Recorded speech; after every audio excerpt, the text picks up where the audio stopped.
Kita udah ngelakuin sistem CRUD atau create, read, update, delete di video sebelumnya, tapi masih melalui satu root. Nah, sekarang gimana kalau user mau punya form, formnya bisa diisi, tergantung user mau isi apa. Di sini kita harus mengatur rootnya jauh lebih banyak lagi. Nah, yang baru kita lihat adalah metode get, tapi sebenarnya Laravel punya beberapa metode.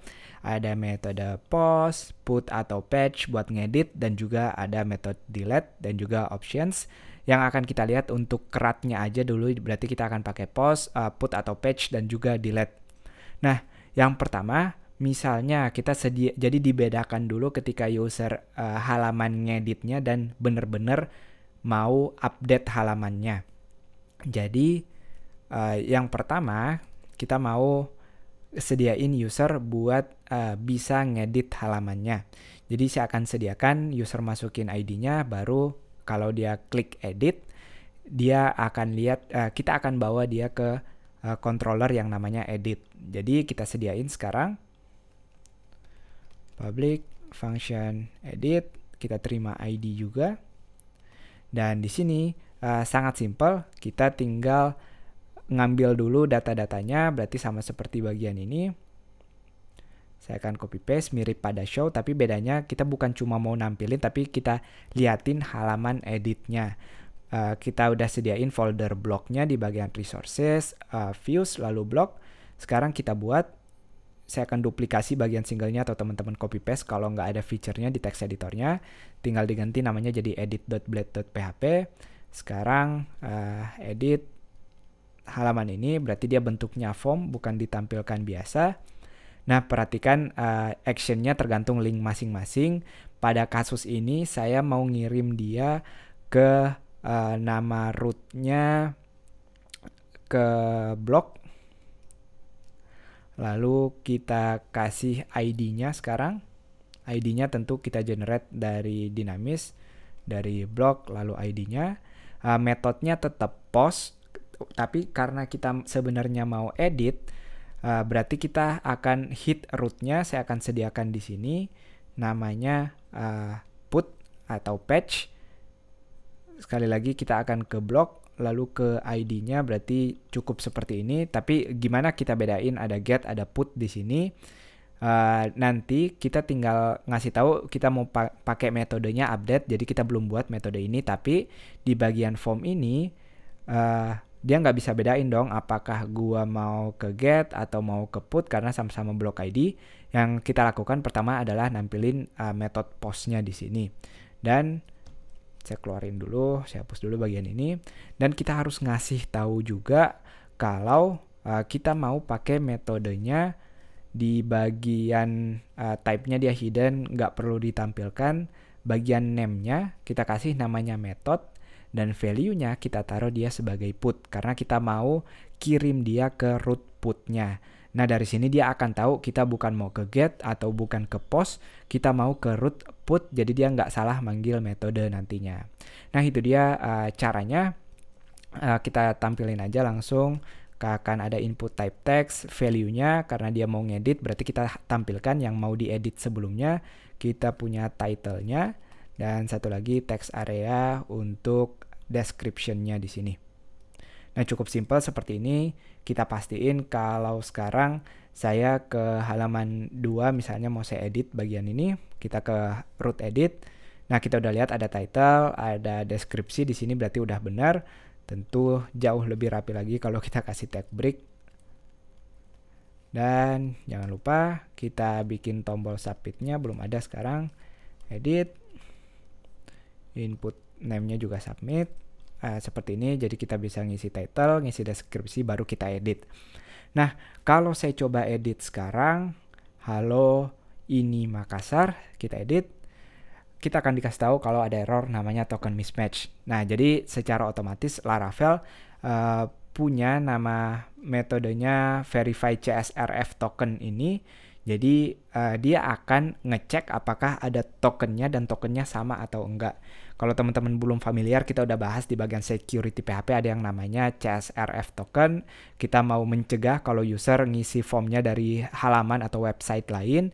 Cara untuk ngebolehin error ini sendiri pada halaman kita nyediain CSRF-nya dengan ngeluarin di sini csrf underscore field seperti ini. Kalau kita ke halaman edit lagi, halaman sebelumnya, kita coba inspect elemen. Lalu di dalam formnya, saya buka di sini, kita punya otomatis yang kita buat di sini dari sistem blade PHP-nya, dia akan ngeluarin bagian ini. Input type-nya hidden juga, nggak bisa dilihat, namanya token, lalu ngeluarin token yang dia unique per session ketika usernya login misalnya. Nah, jadi sekarang ketika kita udah punya tokennya, kita udah bisa ngupdate. Halo, ini Makassar, saya edit. Udah berhasil, meskipun error di sini dia mencari metode yang namanya update. Nah, di sini dia nyari metode update, tapi metode update-nya kita belum punya. Nah, kita udah satu langkah lebih jauh sekarang. Jadi, sekarang tugas kita adalah membuat metode update-nya. Update. Dan bukan ID, kita akan siapkan request namanya. Request namanya. Jadi, untuk ngambil input-input dari usernya, kita akan daidam dulu apakah kita bisa melihat hasilnya di sini. Kalau saya reload, betul sekali kita bisa ngelihat requestnya termasuk atributnya, ada apa aja, kita bisa lihat semuanya di bagian ini. Nah, ini dia ada nama yang baru kita masukkan, ada name-nya belum saya atur, berarti tadi bagian editnya ini description harusnya, dan name ini juga title. Itu dia. Jadi kalau saya ulang lagi di sini, edit namanya. Halo, ini Makassar, kita edit. Dia akan daidam bagian requestnya, parameter, kita bisa lihat ada title, ada description sesuai yang kita mau sekarang. Nah, tugasnya berarti kita update, dan kita udah belajar sebenarnya bagian ngupdate. Saya tinggal copy paste, boleh pakai mass assignment atau boleh pakai cara biasa juga boleh seperti ini. Ups, bukan insert, tapi update biasa. Saya akan cut sekarang, jadi kita akan bersihkan satu-satu. Bagian update-nya sekarang saya tambahin, ini dia. Kita nggak perlu mass assignment, pilih salah satu, saya akan pakai update biasa. Dan ingat di sini kita dapetin datanya dari mana sih? Kalau kita lihat kita sebenarnya punya ID, kita bisa oper lagi satu parameter di sini yaitu ID-nya. Kalau kita coba daidam dulu apakah ID-nya keluar atau enggak. Yap, ID-nya ada, berarti kita bisa ngambil sekarang pakai metode find, boleh berdasarkan, kalau misalnya title berarti cari berdasarkan title, tapi kita berdasarkan ID-nya di sini. Kalau pakai find kita nggak usah pakai first lagi, dia udah otomatis. Dan sekarang kita masukkan apa yang mau kita edit, description, tapi tentunya sekarang kita nggak mau statis lagi, tapi dari apa yang user masukin di formnya. Nah, untuk itu kita udah lihat tadi ada di atribut request-nya. Saya tinggal masukin request title. Lalu yang kedua adalah request description. Jadi jangan kebalik, yang kanan ini yang user masukkan, yang kita taruh di variable request, yang kiri adalah yang mau kita masukkan pada bloknya. Nah, kita bisa redirect setelah ini, atau kita sekedar ngasih halaman sukses misalnya. Saya akan biarkan ini dulu biar jauh lebih simpel.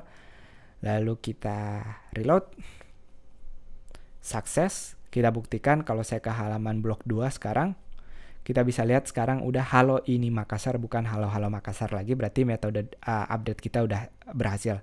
Nah, itu dia workflow-nya cukup panjang memang, jadi di bagian root-nya saya ulang lagi, kita sediakan untuk tampilan usernya.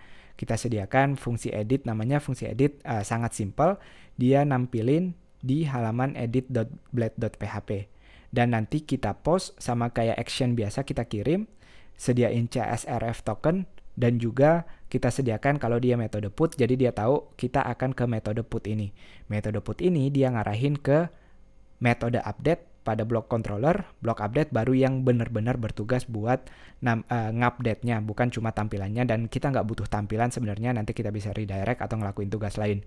Nah, cukup itu aja, sangat simpel. Kita akan lihat di bagian berikutnya gimana cara insert dan juga cara menghapusnya.